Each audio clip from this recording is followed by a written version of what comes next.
કે જ્યારે કોઈ ઉભો ભાગી પડે છે ને ત્યારે એની જવાબદારી લેવા માટે કોઈ એક વ્યક્તિ આગળ આવે છે. આવો જ એક ઉદ્યોગ ગુજરાતની અંદર વર્ષો પહેલા ભાગી પડ્યો હતો, એટલે કે આપણી ગુજરાતી ફિલ્મ ઇન્ડસ્ટ્રી.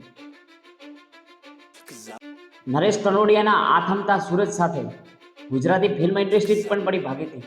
એક સમય હતો જ્યારે હિન્દી સિનેમાના નિર્માતાઓ પણ ગુજરાતી ફિલ્મો બનાવી રહ્યા હતા. એના પછીના સમયમાં ગુજરાતી થિયેટરો ખાલી થઈ ગયા હતા. કોઈ પણ ગુજરાતી ફિલ્મ બનાવવા માટે કોઈ નિર્માતા તૈયાર થતો નથી. એવા સમયે એક વ્યક્તિ આવે છે જે પહેલું પિક્ચર બનાવે છે, એકવાર પીઓને મળવા આવજો, અને આ ગુજરાતી ઇન્ડસ્ટ્રી ફરી ચમકી ઉઠે છે. એ બીજું કોઈ નહીં પણ આપણા વિક્રમ ઠાકોર છે. આજે ગુજરાતનો કોઈ પણ કલાકાર કોઈ પણ પ્રોગ્રામની અંદર હાજરી આપે અને જ્યારે એને વક્તવ્ય દેવાનું થાય ને ત્યારે વિક્રમ ઠાકોરને ચોક્કસ યાદ કરે છે. એવી રીતે કે આ ગુજરાતી ફિલ્મ ઇન્ડસ્ટ્રીને જીવતી કરનારા વ્યક્તિ છે. સંગીતની દુનિયામાં જોડાયેલા લોકોને ખબર જ છે કે વિક્રમ ઠાકોર કોણ છે, કારણ કે આપણે બધા એના ચાહક રહ્યા છે. જીન્સ પેન્ટ અને શર્ટ સાથે કોઈ હીરો લોન્ચ થયો હોય તો ગુજરાતમાં વિક્રમ ઠાકોર પહેલા છે. જ્યારે આવા કલાકારની અવગણના થાય ને ત્યારે વિવાદ થવો સ્વાભાવિક છે. દોસ્તો, હું છું તમારો દોસ્ત પ્રકાશ ને ધ પ્રકાશ શો યુટ્યુબ ચેનલની અંદર આપનું હાર્દિક સ્વાગત છે. થોડા સમય પહેલા જ વિક્રમ ઠાકોરના એક લાઈવના કારણે સમગ્ર ગુજરાતની અંદર એક વિવાદિત મોજું ફરી વળ્યું છે. તો વાત જાણી એમ હતી કે ગુજરાત સરકાર દ્વારા વિધાનસભાના અધ્યક્ષ શ્રી શંકરભાઈ ચૌધરીની હાજરીમાં ગુજરાતના તમામ નામી કલાકારોનું વિધાનસભાની અંદર આમંત્રણ આપવામાં આવ્યું હતું અને એમનું સન્માન કરવામાં આવ્યું હતું. જેની અંદર આપણા પંદર શ્રી ભીખુભાઈ ગઢવી, માયાભાઈ આહિર, રાજભા ગઢવી, રાકેશ બારોટ, જિગ્નેશ કવિરાજ, ગીતાબેન રબારી, કિંજલ દવે જેવા કેટલાય નામી કલાકારોની હાજરી હતી. અને એ આપણે સૌએ જોયું છે. એ વિધાનસભાની કલાકારોના મેળાવડાની અંદર કોઈ એક વ્યક્તિ મિસિંગ હતું, તો એ હતા વિક્રમ ઠાકોર. અને વિવાદ પણ આ જ બાબતનો છે. તો વિક્રમભાઈના કહેવા પ્રમાણે વાત જાણે એમ હતી કે આટલા બધા કલાકારોની હાજરી છે, વિધાનસભાની અંદર બોલાવવામાં આવ્યા છે, તો આટલા બધા નામી કલાકારો છે, એમની પાસે ટાઈમ નથી હોતો. તો આ સમય પહેલાં એમને આમંત્રણ આપવામાં આવ્યું છે, આ આયોજન રાખવામાં આવ્યું છે, તો ઠાકોર સમાજના એક પણ કલાકારને હાજરી કેમ નહીં? ચલો કે મને તો ના આપ્યું તો કંઈ વાંધો નહીં, પણ ઠાકોર સમાજના એક પણ કલાકારને હાજરી કેમ નથી આપવામાં આવી? તો એને લઈને આ વિવાદ છે. અને વિક્રમ ઠાકોરે પોતાની નારાજગી ઇન્સ્ટાગ્રામના માધ્યમથી જાહેર કરી છે, જેની અંદર નવઘણ ઠાકોર કરીને ઠાકોર સમાજના આગેવાન સાથે પોતે લાઈવ કર્યું હતું અને ઘણી બધી વાતો કરી હતી ઠાકોર સમાજના કલાકારો વિશે. આ અવગણના કેમ થઈ રહી છે એના વિશે પણ કીધું હતું. ઠાકોર સમાજના કેટલાય ધારાસભ્યો છે જે ભારતીય જનતા પાર્ટીની અંદર છે, કોંગ્રેસની અંદર છે, એમને પણ એક મીઠો ઠપકો આપવામાં આવ્યો હતો કે તમારા સમાજના લોકોની અવગણના થઈ રહી છે, તો તમે કેમ કંઈ બોલતા નથી? આવી ઘણી બધી બાબતો વિક્રમ ઠાકોરે લાઈવના માધ્યમથી કહેવામાં આવી હતી. એ વિડીયો તમને લાસ્ટમાં આપી દઈશ, તમે જોઈ શકો છો. વિક્રમ ઠાકોરના આ લાઈવ પછી ગુજરાત સોશિયલ મીડિયાની અંદર આ સમાચારો ધૂમ મચાવી રહ્યા છે. ત્યારે આપણા દિનેશભાઈ સિંધવ એમણે પણ એક વિક્રમ ઠાકોર સાથે ફોન કોલિંગ વાત કરી હતી અને જેની અંદર દિનેશભાઈએ ઘણું બધું જાણવા મળ્યું છે કે વિક્રમ ઠાકોર શું રાજકારણમાં આવી રહ્યા છે, ધારાસભ્ય બનીને વિધાનસભા માટે જઈ રહ્યા છે. તો એની પછી ઠાકોર સમાજના યુવાનો પણ બહુ નારાજ છે અને સાથે સાથે એમણે પણ વિક્રમ ઠાકોરને ફૂલ સપોર્ટ કર્યો છે. અને દિનેશભાઈના કહેવા પ્રમાણે વિક્રમ ઠાકોર પણ આવી રહ્યા છે રાજકારણની અંદર. એ પણ હસી મજાકની અંદર તમે ફોન કોલિંગમાં જોઈ શકો છો કે વિક્રમ ઠાકોર વાત કરતા જણાવે છે. તો આગળ શું થાય છે, શું આની પ્રક્રિયા થાય છે, શું વિક્રમ ઠાકોર રાજકારણમાં આવી શકે છે કે શું એમને ભારતીય જનતા પાર્ટી દ્વારા કે સરકાર દ્વારા એમને મનાવી અને પાછા વિધાનસભાની અંદર એમને આમંત્રણ આપી શકે છે? શું બને છે વિડીયોમાં જોતા રહેજો. જેટલી માહિતી હતી એટલી સાચી માહિતી આપી છે. વિડીયો ગમે તો ધ પ્રકાશ ચેનલને લાઈક, સબસ્ક્રાઈબ ને શેર કરી દેજો. નવગણ, અરે મારી વાત સાંભળો. મારા માટે તો દરેક પક્ષ મારા માટે સન્માન, દરેક પક્ષનું સન્માન કરું છું. મારો ભાજપ હોય, કોંગ્રેસ હોય, કોઈ બીજો કોઈ બી પક્ષ હોય, પણ મને બી દુઃખ લાગ્યું. તમે જેમ તમે મને કરી ત્યારે મેં જોયું તો દરેક સમાજના કલાકારોને એમણે બોલાવ્યા અને બહુ સારા સારા કલાકારો, દરેક સમાજના કલાકાર, બહુ મોટા મોટા કલાકારો છે અને બોલાવ્યા. બહુ સારી વસ્તુ કહેવાય અને બહુ એ લોકોનું જે અભિવાદન કર્યું, સ્વાગત કર્યું, બહુ સારી વસ્તુ કહેવાય. કેમ કે બહુ સારા મોટા મોટા કલાકારો છે જ.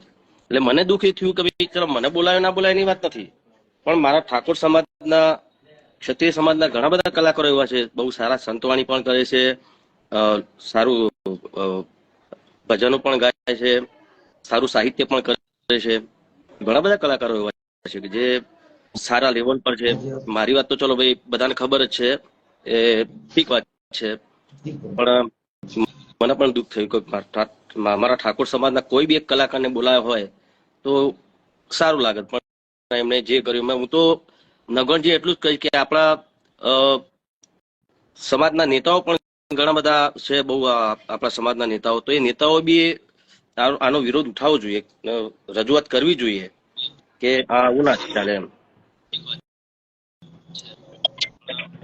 મને હમણાં એક પત્રકાર મિત્રનો ફોન આવ્યો હતો, મને કે તમે તો ગુજરાતના સુપરસ્ટાર છો, લોકો તમને ગુજરાતના સુપરસ્ટાર માનો છો, તમને કેમ ના બોલાયા? મેં કીધું એ લોકો નહીં માનતા હોય, મારા ચાહકો મને માને છે ને, બહુ છે.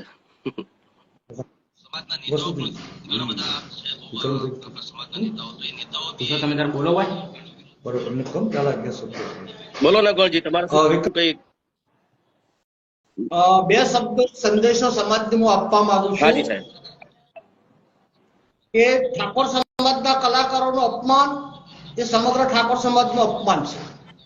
બીજા નંબરમાં ઠાકોર સમાજને અપીલ કરવા માંગુ છું મસ્તક નમાવીને કે સમાજનો કોઈ પણ પ્રોગ્રામ હોય, સમાજનો કોઈ પણ કાર્યક્રમ હોય તો પ્રથમ પસંદગી ઠાકોર સમાજના કલાકારોની કરો.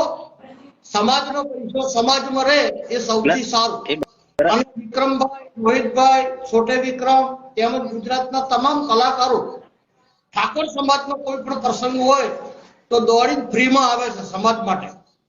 એટલે એ બરાબર વાત સમસ્ત છે, પણ એમાં તો આપણે કોઈને આપણા સમાજવાળાને આપણે એક ના કહી શકીએ કે તમે ઠાકોર સમાજના કલાકારો, બધાની અલગ અલગ ચોઈસ હોય સાહેબ. એટલે એ વસ્તુ બરાબર છે કે ભાઈ બધાનો અલગ અલગ ચોઈસ હોય. બધા કલાકારો બહુ બીજા સમાજના કલાકારો બહુ સારા કલાકારો જ છે, તો એ લોકોને બી સાંભળવા, એમને માણવા, પણ આપણા સમાજના કલાકારો બધા કલાકારોને એટલું માન સન્માન આપે છે. તો એવું તો આપણે ના કહી શકીએ કે આપણા સમાજના કલાકારોને તમે બોલાવો. એ બધાની અલગ અલગ ચોઈસ હોય છે સાહેબ. પણ એક એવું લાગે અમારા કલાકારો, ઠાકોર સમાજના કલાકારોની અવગણના થાય છે, એ મેં જોયેલું છે સાહેબ.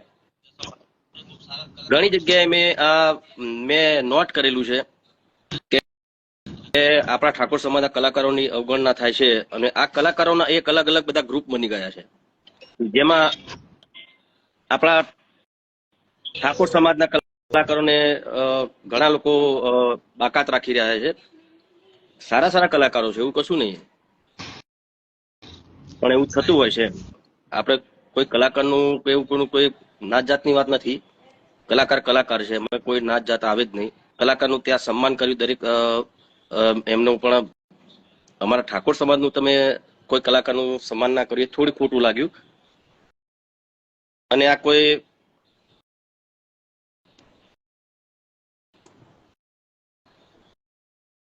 બીજી રીતે હું કોઈ નેતા નથી, હું અભિનેતા છું, અને મને એટલા માટે જ ખોટું લાગ્યું કે મારા સમાજનો કોઈ કલાકારને તમે ના બોલાવ્યા. એટલે જે હોય, હું તો મારા સમાજના બહુ સારા મોટા મોટા નેતાઓને પણ કહીશ, અને તમે પણ આ નોંધ ના લીધી તો તમે લેજો, અને આગળ આવું ના થાય એનું ધ્યાન દોરજો. કેમ કે ખરેખર અમારા ઠાકોર સમાજના મને ઘણા બધા ફોન આવ્યા કે ભાઈ એવું બી બની શકે કે ચલો ભાઈ મને બોલાયો ના બોલાયો, એ બે નંબરની વસ્તુ છે. કદાચ મારો કોન્ટેક્ટ બી ના થયો હોય, બીજા કોઈ કલાકારનો કોન્ટેક્ટ ના થયો હોય, એવું પણ બની શકે. પણ જે હોય તમે જોજો, ઠાકોર સમાજ બહુ મોટો છે અને દરેક પક્ષને સપોર્ટ કરે છે. એવું નહીં કે ભાઈ ભાજપ હોય, કોંગ્રેસ હોય, દરેક પક્ષમાં આપણા ઠાકોર સમાજના બધા સારા સારા નેતાઓ પણ છે. તો બસ એટલી જ વિનંતી કરવા માંગુ છું સરકારશ્રીને કે આવું કોઈ કાર્યક્રમ હોય તો મને બોલાવો, ના બોલાવો, પણ બીજા સમાજના તમે દરેક કલાકારોને બોલાવો છો. બહુ મોટા મોટા, બહુ સારા સારા કલાકાર છે, અને તમે બહુ સરસ કાર્ય કર્યું છે. એ બદલ આપને અભિનંદન પણ પાઠવું છું. અમારા કલાકારોનું આટલું તમે સન્માન કર્યું, પણ એમાં અમારા ઠાકોર સમાજના પણ કલાકારો છે, એ તમે ચૂક્યા ઠાકોર સમાજના કલાકારને બોલાવવામાં, એ થોડું ખોટું લાગ્યું. બીજું તો વધારે કંઈ કહેતો નથી. મારે આમાં કઈ રાજકીય એ વાત મારા માટે નથી. મારે ફક્ત ને ફક્ત અમારા સમાજના કલાકારોની વાત કરવી હતી. અને બીજા કલાકારો તમે બોલાવ્યા, દરેકનું સન્માન કર્યું. દરેક બહુ સારા મોટા મોટા કલાકારો હતા ને એ સન્માનના યોગ્ય પણ હતા. પણ અમારા ઠાકોરના સમાજના પણ ઘણા બધા એવા કલાકારો છે જે આ પ્રમાણે એમની બી ઈચ્છા હોય કે એમને પણ બોલાવે. તો આવા ટાઈમે જો તમે